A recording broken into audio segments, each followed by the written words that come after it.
এক পাগলে বলছে, আমার আল্লাহ যদি খুশি হয়ে আমাকে জাহান্নাম দেয় আলহামদুলিল্লাহ। এবার শিক্ষিত সমাজ যারা আমাদের মতো কিছু আছে না, বেশি পণ্ডিত, এবার যাই বলতেছে সবাই চাই জান্নাতে যাইতে, এই পাগলে চাই জাহান্নামে যাইতে। কত বড় গাদা। পাগলে মুস্কি হেসে বলে যায়, হ্যাঁ ঠিকই বলছেন, আপনাদের মতো সুস্থ আমি হতে চাই না, এই পাগলেই থাকতে চাই। এবার তাদের একটু টনক লটলো, কই কেন? সবাই চাই জান্নাত, তুমি চাচ্ছ জাহান্নাম। বলে যে ভাইয়ারা, আপনারা মনে হয় আমার কথাটা খেয়াল করেন নাই। আমি বলেছি আমার রব যদি খুশি হয়ে,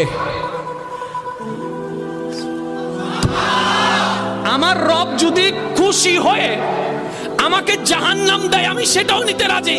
বলে যে এখনো বুঝলাম না। পাগল বলে জ্ঞান দিয়ে রবের বিষয় বোঝা যায় না, দিল দিয়ে বুঝতে হয়। আরে শুনো, রব যখন খুশি হয়ে যাবে জাহান্নামটা জান্নাত হয়ে যাবে, রব যখন নারাজ হয়ে যাবে জান্নাতটা জাহান্নাম হয়ে যাবে।